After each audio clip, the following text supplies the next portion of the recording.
Now you're listening to Fantastic Formosa with Joh Abrams in Taipei.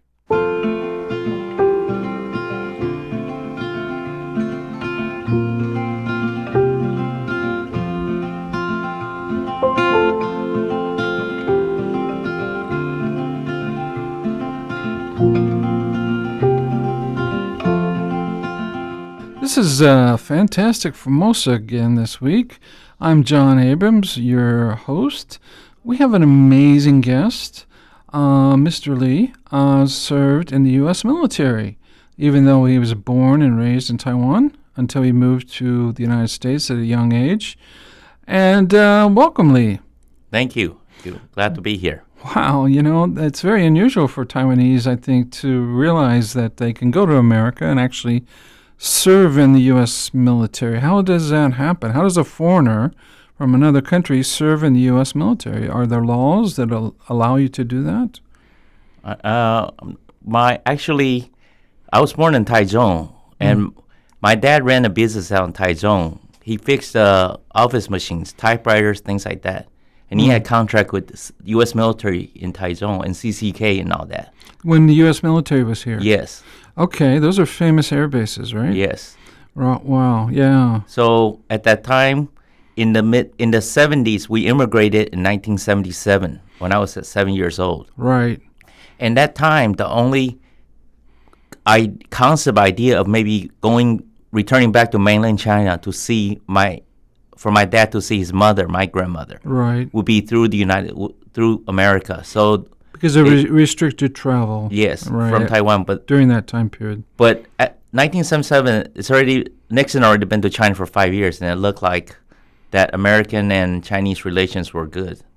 So there were some very limited number of Chinese in America that were traveling back to China. Now these are Taiwanese or Chinese that had strong China roots. Yes. Well, back then it was all China. Like our first passport says China. Right. Says China. That's when the U.S. recognized Taiwan as China. Even my first U.S. passport, the place of birth shows China. Shows China, yeah. Well, that has changed radically over the years, hasn't it? Yes. When I first got here in 93, everybody said they were Chinese. But when I returned in 97, about half the people I spoke to said they were Chinese. And then now nobody actually says that very often. But that's a cultural shift, a cultural change. So you, from 7 years old onward, you were where in America? In Houston, Texas. Houston, Texas. Now that's a great place to immigrate. I mean, a lot of Taiwanese like to go down there because of the tech industries. And there's a great university, Texas A&M, which is very popular with the computer industry. Did you go to university there as well? Yes, I went to University of Texas, Austin. All right. Yeah. Okay. Did you wear the cowboy boots and everything? Actually, I wore cowboy boots and I started chewing tobacco and all that in my freshman year in UT and all that. So I was the most cowboyish. What kind of chewing tobacco was it? Was it like what flavor? Just the regular. What was everybody doing? The Copenhagen, I think. Copenhagen, yes. But there's always a popular one. There's either green, wintergreen was popular. What else? I never really tried it, but everybody was chewing wintergreen, and it's a fairly disgusting habit. You have to spit all the time. It's like betel nut a little bit. So you had the hat. Yes. The cowboy hat and the big belt buckle. A big belt buckle. Did you carry a gun? Yes. I used to carry a gun in my car all the time. Because in Texas, it's we call it open carry permits. And you can literally walk down the street with a gun strapped to your belt, and you look like a cowboy from the Old West. Yeah.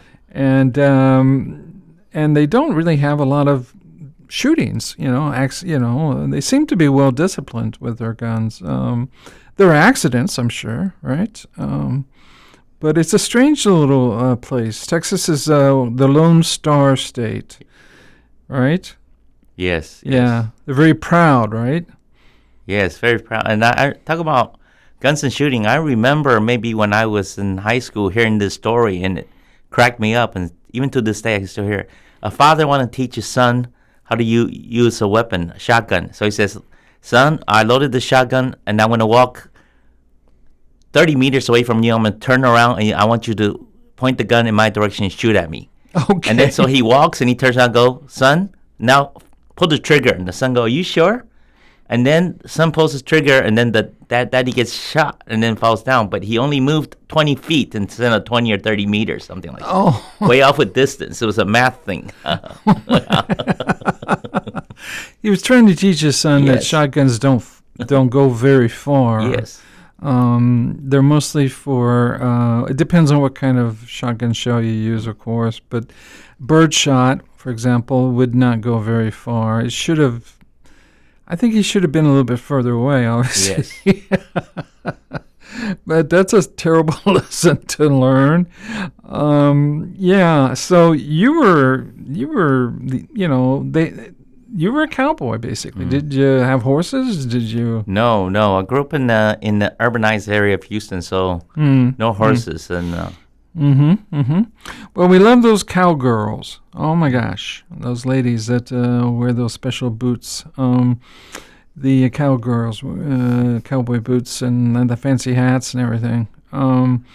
The interesting thing about Texas is that they have the Alamo, right? yes, Alamo, and then now you go down to San Antonio, you got to go down by the Riverwalk, which is all lined with unique restaurants and things. Really? Yes. Okay. Well, the Alamo's a famous last stand where they fought to the end. Everyone was killed. And it became a symbol for Texas to be independent. And it's the only state that has a special state law, constitution, that they can just leave the union anytime they want. So we let them have that, I guess. But they always turn out for all our wars. They always volunteer for fighting. So it's an interesting culture, isn't it? Yes, it is. It's very interesting. And Texas being an energy state and everything. Oil. What'd your father do there? My father, he was in the typewriter repair business. So when we arrived in Houston, he worked at the local school district as the repairman for all the typing classes and all that. Now, typewriters are ancient machines now. You had to go to a museum. But I used one. It wasn't electric. It was just a manual typewriter. And they drove me crazy. As soon as I got an electric typewriter, my life was much better. But yeah, we had guys that were typewriter repair guys in my town, and we'd take our typewriters and they'd fix them. And it was like tuning a piano almost. Yes, absolutely. So you went to school. What did you study? I was a business major. Business marketing, very yes. practical, very Yes. practical. Not sociology. So what'd you do after you graduated? Well, being a marketing major, you do sales work. So I ended up in Houston being a car salesperson. You were a used car or New. I was car. new car department, but I can sell used car. But All right. What company? Gilman Honda out of Houston, still a big company. Oh wow! Gilman. All right. Was it fun? Yes, but because I could speak Mandarin, so all the dealerships have had Asian salespersons. Of course, at that time we have the Vietnamese salesperson that sold to the Vietnamese, and then we had the people very that smart. spoke Cantonese that sold to the people from Hong Kong. Wow. And I got the customers from Taiwan, from mainland China. Very, very wise to have a language speaker for each, because Texas had a lot of immigrants from Vietnam, I think, back in the 70s Yes. and 80s. And, of course, the Chinese love Texas. I don't know, Taiwanese and Chinese. Everyone goes down there. It's a very different environment, right? It's very dry, right? Yes. Here it's very humid, right? Yeah, it's a dry, hot. Yeah, it's a heat. Oh, my God. But it's a fascinating state. Big on football, right? Mhm. Yes. Did you play football at all? No, didn't play any sport. But being in high school, you need to join some kind of different activities for university. I was the team manager for the basketball team. So I collect all the equipments and things like that. All right. Tape the games for the coaches to view. All right. Yes. All right. I got a leather jacket out of that position. They gave you a leather jacket? Yes. Back then, you get a jacket for being on a sports team, usually with a letter on it. Yes, showing that you contributed to the school. And it was a big deal back then for the girls to date these guys with those jackets on because they were sports guys. And I don't know. It's a strange culture. It's hard to really explain to the Taiwan about it. Mm-hmm. But they have cheerleaders here now, right? Taiwan. Right. So that's kind of a new thing, right? Right. Right, but the idea of the school spirit is different, I think. School spirit. It's I think it's still not very visible here in Taiwan. Right. Yeah, nobody seems to be real proud of their universities.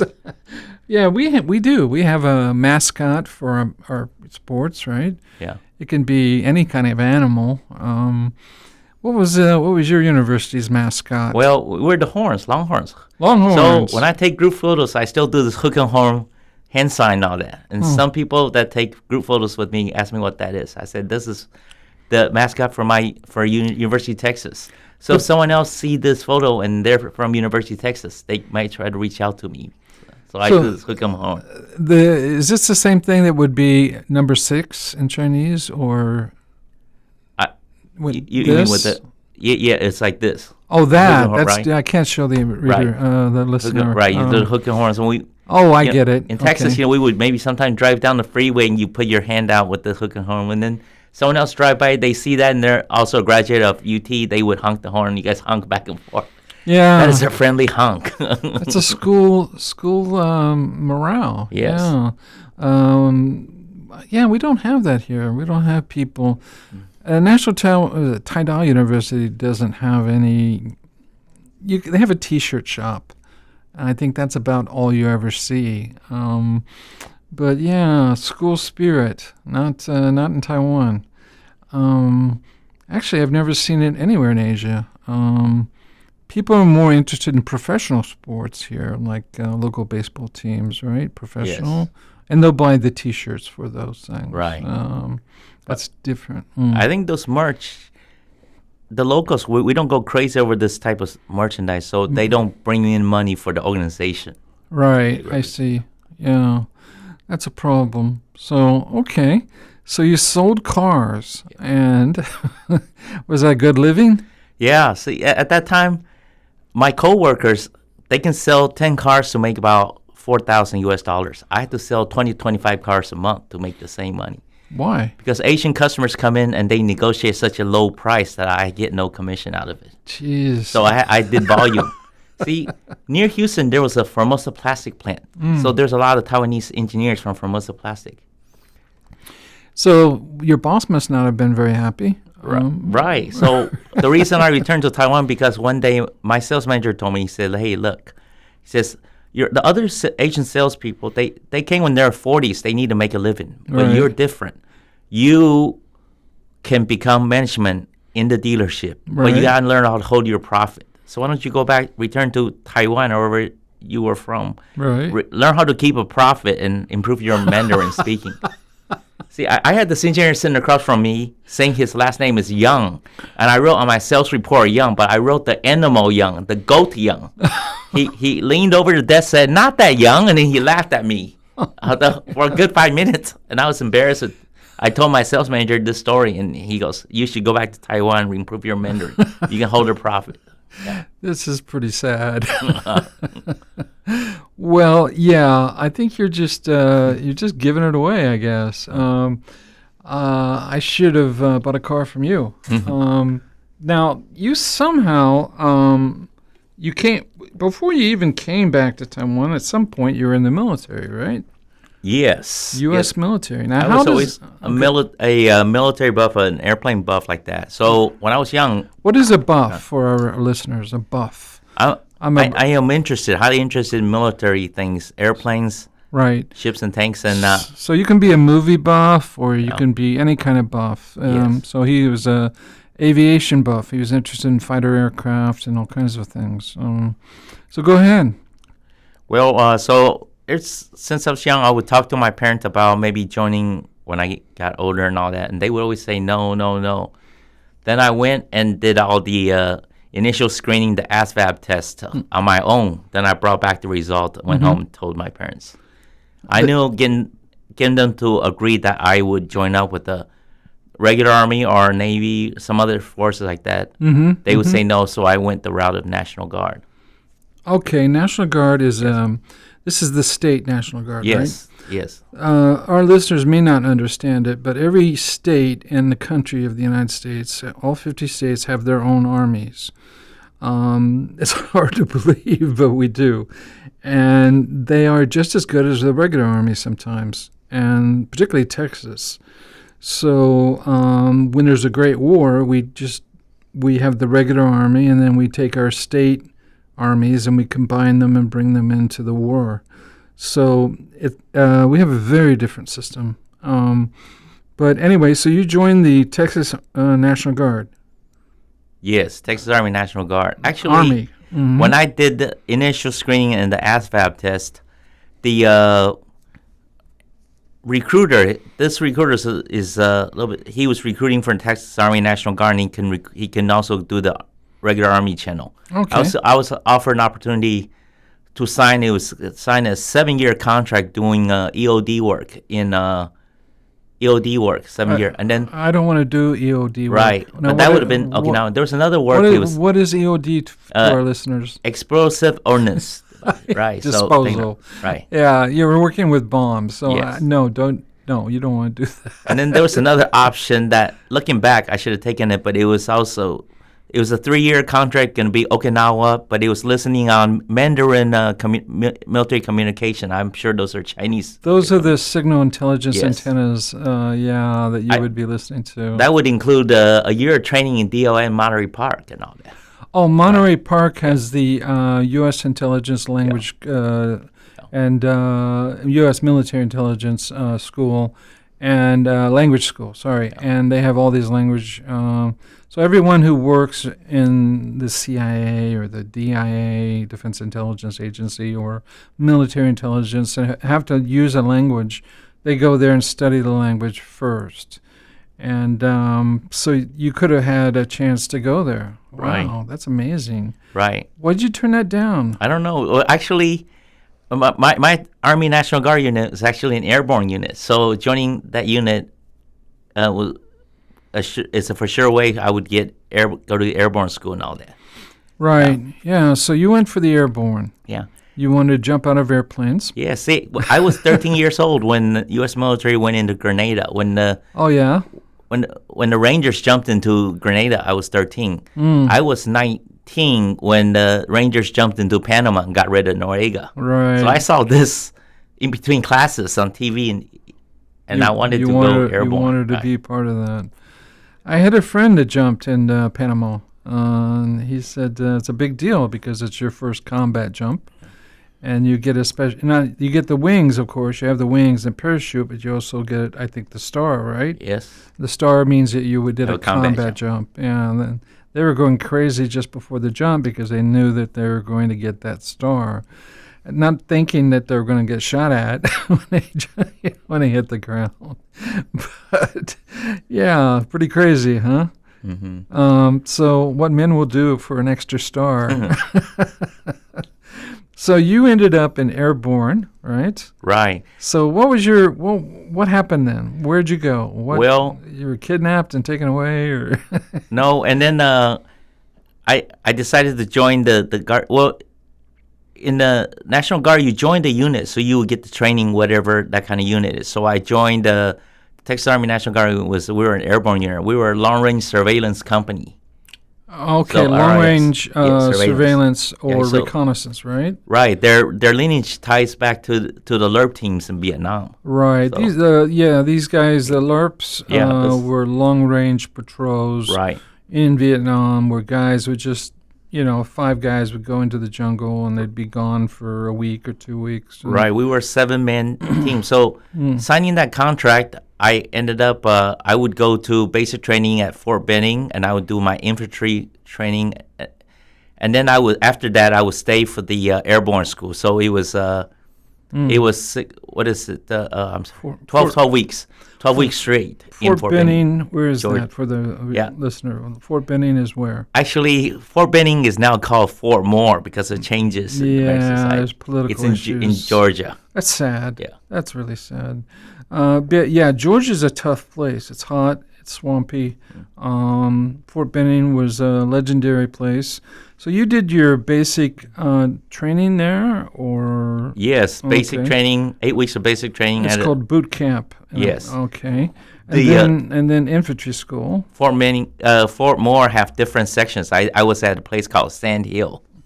Okay. Yes. All right.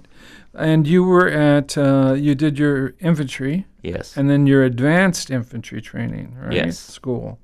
And then you did your airborne training there, right? Yes. Okay. Straight 12 weeks. Wow. Yeah. You must have been going crazy. And you went in as what rank? I went in because I had university credits. I went in as E3.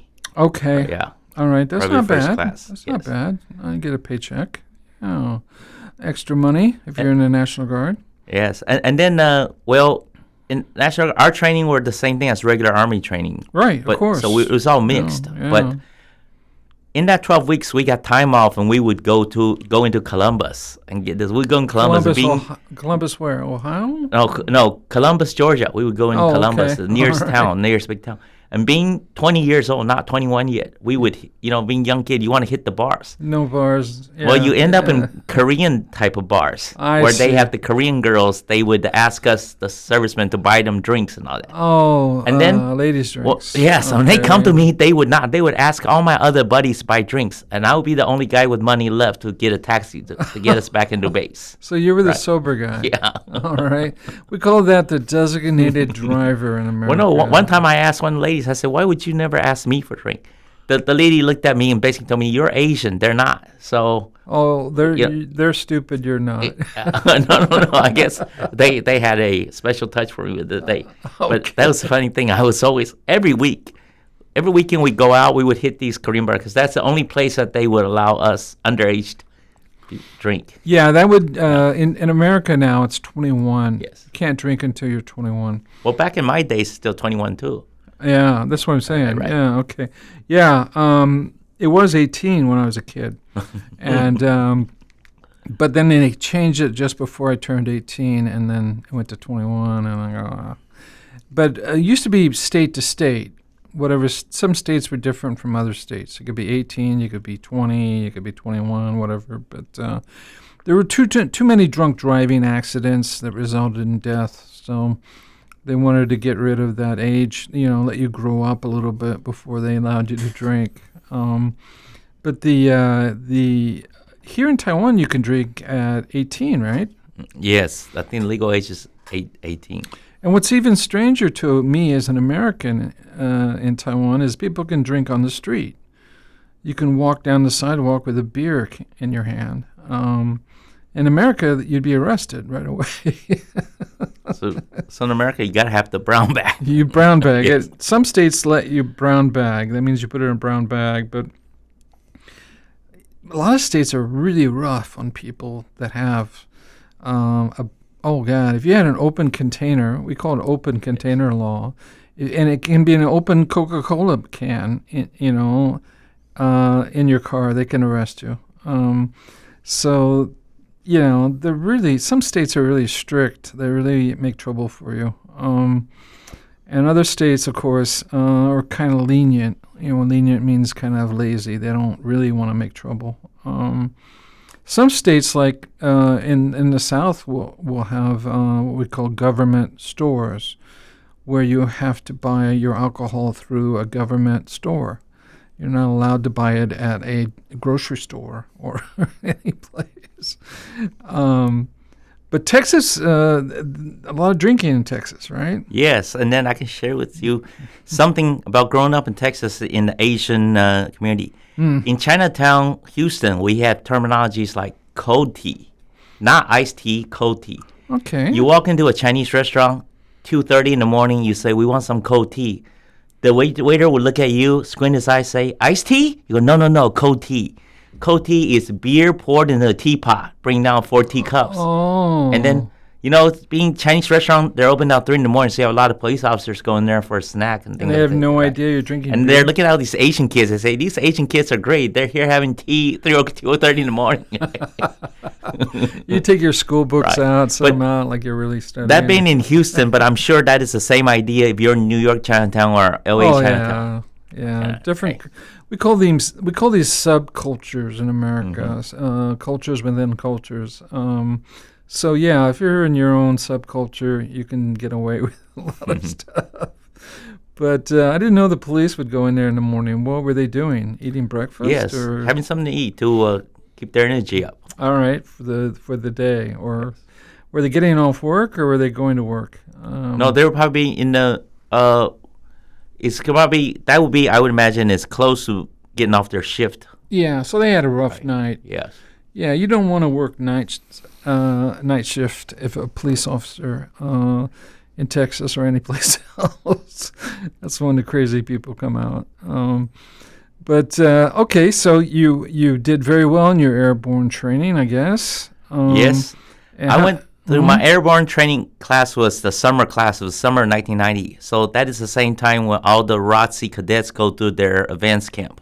ROTC, you had to explain that to the readership. ROTC, ROTC. Right. Okay, that's a college a military program, and if you join it on universities, you have to serve a few years in the military, but they pay for some of your college, right? Yes, they pay for your university classes. Every month you get a little bit of spending money. Hell, and in summertime, you end up going to different, more advanced military training. It's a great program, actually, and a lot of people don't want to do it because they like to go party at night in college, and they don't want to get up in the morning and march.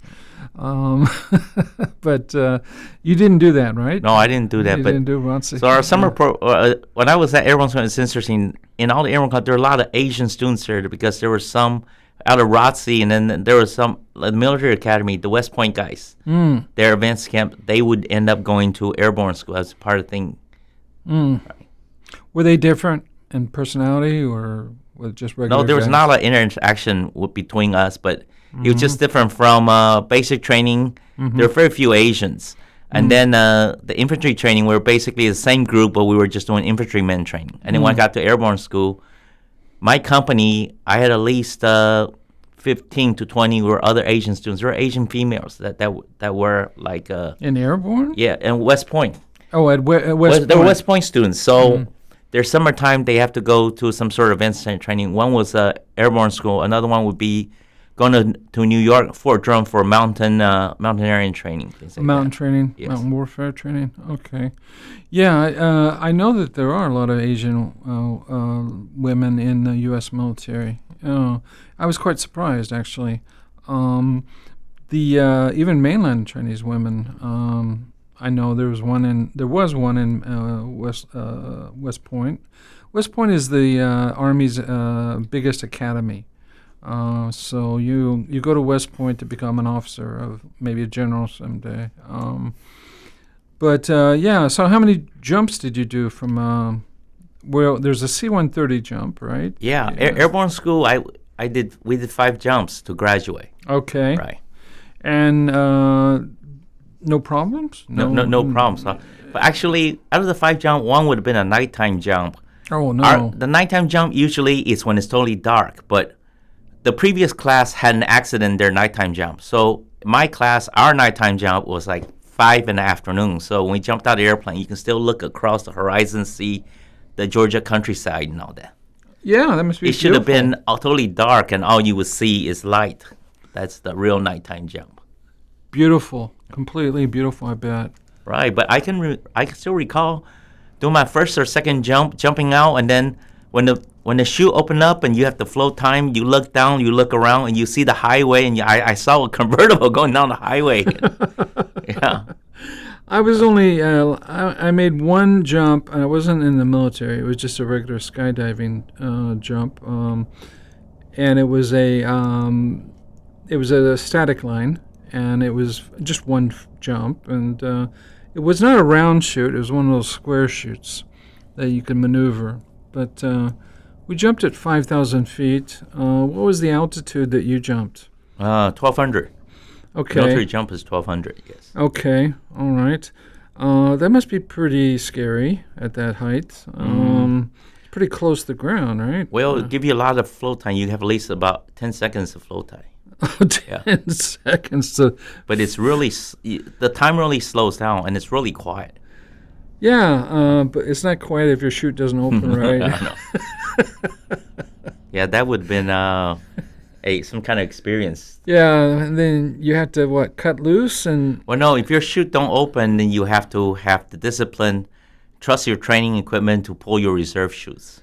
You have to do it yourself. Right, and there's one situation is, if your chute open but your lines are tangled up and you can't untangle them, so you actually have no lift, then you have to disengage yourself from the chute and all that. And then you're free falling, then you have to pull your reserve chute. Oh, how nice. That's scary stuff. I had a very nice 5,000 foot drop. It was fine. Kind of glided around up there for a while. Yeah, the cars look like little ants going by. Yeah, it was an interesting experience. I strongly suggest everybody do it. In America, you can skydive.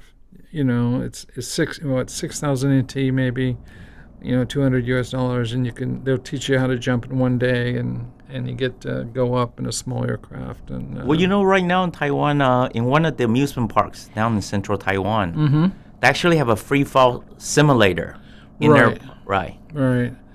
So it's a big air tunnel blowing up, and you just gotta from the side jump into the middle of the air flow, and then if your body position is right, you would kind of float around.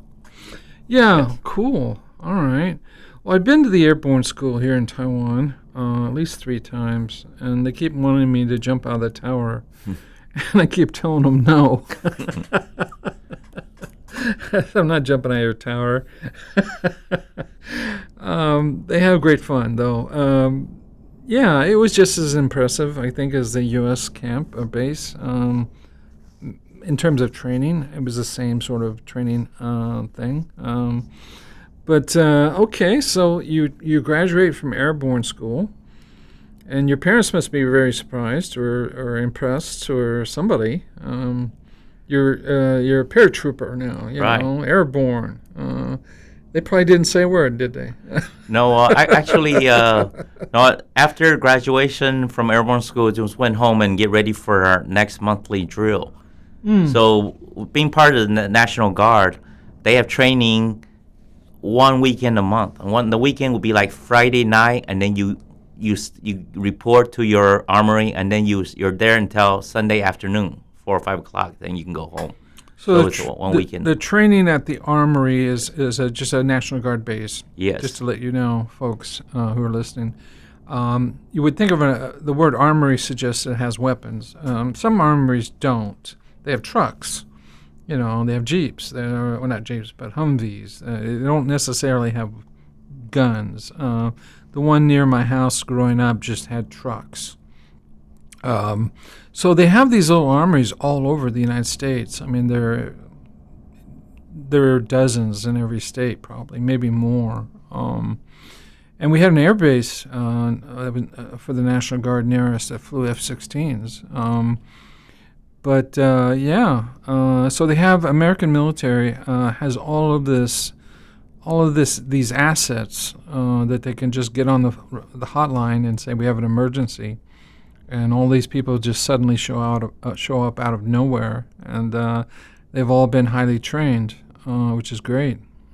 But the bad thing is that if you are in the National Guard and there is a war, you can get called into duty, right? Yes. Full-time active duty. And you can end up like a lot of National Guard guys did in Afghanistan and Iraq. So you didn't get called into that. I didn't get called into that, but I was already in Taiwan when 2003. But when I graduated Airborne school, went back home is when when Iraq invaded Kuwait, and our unit were training to go to that. but we never deployed. Oh, that's Right. that's sad. But that the desert. yes, Desert Storm. Yeah, right. Desert Storm, and then it was first called Desert Shield, and then when we invaded, it was Desert Storm. Desert Storm. Yeah. I was in Virginia Beach at that time. I was outside what they call Dam Neck Naval Base in Little Creek, which is the SEAL team school. And I was waiting for everybody to go. You know, a lot of guys just disappeared. But that was kind of a strange little war. It was quick. It was, it took about 6 months to get ready, and then it was over in like a week, right? Yes, a 100-hour war. Yeah. And here's the thing: when we were training up when everyone's talking about that we're gonna go to Saudi Arabia or Kuwait and find that area, they actually had briefings for the military people, for people in my unit. I couldn't go in the briefing because I don't have a security clearance because I have relatives in mainland China.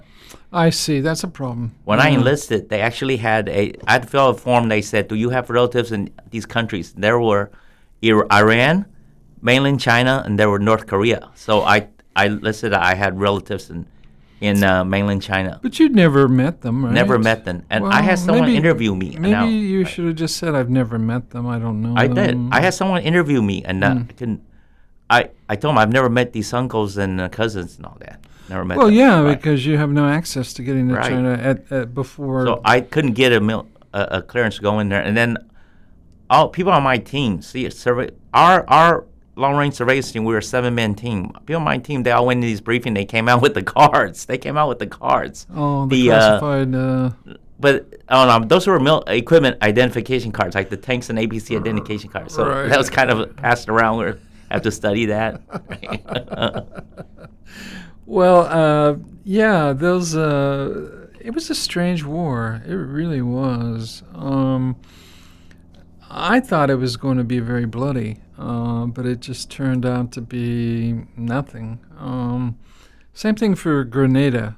We invaded Grenada, the island, and that was over in 24 hours. Yes.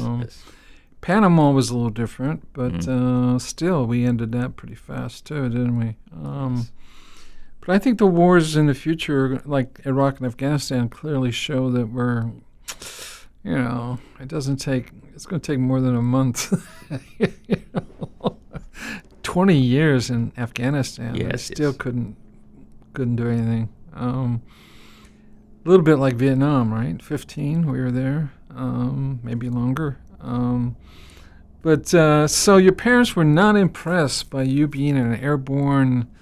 Wow, that's... No, I think there was always fear. That we're going to end up going on. But before Desert Storm and all that, we had to do things with our wills and things like that. And there's a serviceman insurance, life insurance. Yeah, what's a will? Tell the... Right, a will is an official legal document saying that who are you going to leave your possessions your to? Money. Things like that. And the money, we had $100,000 serviceman life insurance policy. Man, that's... So I had to sign, putting my parents' name on there and letting them know that if our unit do get to go. Right. And but actually, I had friends that went with another unit, with a regular Army unit. Okay. We grew up together in Houston, and we're all from Chinese families. But he went, and he said he was like, to him it was fun. He was a military nut too.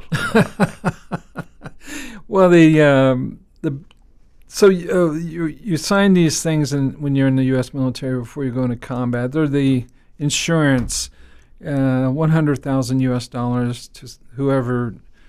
A lot of guys, particularly in the Navy, have a terrible tendency to give it to some girl they met and don't really know very well. And the parents find out about it after they're dead. And this girl gets all this money that they just forget about changing the will, the insurance policy name. They just forget about it.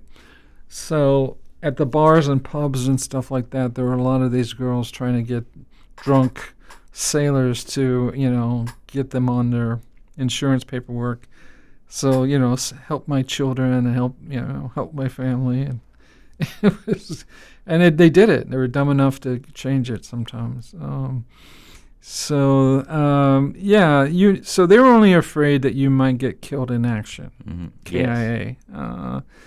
We should tell the audience, listeners, about all these cool things we use. Like KIA is killed in action. Okay. We have missing in action, MIA, right? Now, you can say that in regular life. In America, we'll say, where's Bob? He was supposed to come to the bar tonight and have a few drinks. And everyone looks at each other. He must be MIA. He's just missing. We don't know where he is. Or a POW, prisoner of war. We might say, oh, Bob's a POW now, and that means he's married. So that's a joke. But we would say these things in American, and say, and people don't get the joke unless they're men. So you must have had a lot of friends in the military. Yes, made some good friends. And here's the thing: when you're being yelled at by some sergeant, and everyone feel like they're in pain or in an uncomfortable situation, friendship builds. I had a lot of in my basic training class. I had good friends that I feel that there's a certain bond, and they were Hispanic. They're all from the lower valley, very close to Mexico. Yeah, we have a lot of folks from South America in the U.S. military. Yeah, there was a program where you could get U.S. citizenship if you were a foreigner and you wanted to join the military. I think they stopped that. I don't know. But a lot of Mexicans became U.S. citizens by joining the military. It was a good program. They just had to pass a certain amount of English. A lot of them didn't speak very good English, and we couldn't put them in the military, obviously, for communications. So that made some trouble. But you didn't have to be Mexican. You could be from anywhere in the world, as long as you weren't from a country that was going to be difficult. We had mainland Chinese, the army people that would serve in the U.S. military. They would leave China, and they had served in the army, even as an officer in the Chinese army, but they could not serve as an officer inside the U.S. military. They could only serve as, NCO maybe at the most, non-commissioned officer. But Americans are very open-minded about getting people to serve. So we got a few minutes left here, and I'm hoping we can have you back here for the next show. Sure. So you're lucky. You just didn't see any combat at all, and you got all the medals. Well, there are no medals to be in, but yes, didn't see any combat. But there was something at that time in Texas. The National Guard units, we had a special unit sending people down to the border, to the southern border, right, to do anti-drug. We were watching the people coming across the Rio Grande with the drug and all that. We might have to do that again. That would have been that would change my status from weekend drill duties to active duty National Guard, which I would be like a serviceman 24/7 like that. Well, we have a real problem on the border now. We might have to, if Donald Trump wins the election, I can bet you the U.S. military will be on the border. And not just Texas, but California as well. So it's just craziness. We don't know what's going to happen in this election, but we can talk about that in the next episode. That might be interesting for the reader.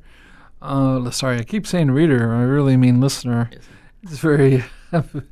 many of my listeners know that I write spy novels, and nobody buys them but my family.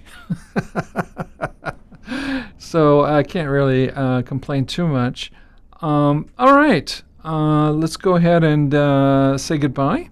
Thank you for coming. All right, thank you for having me. Thank you. Yeah, and folks, this is Joh Abrams of Fantastic Formosa.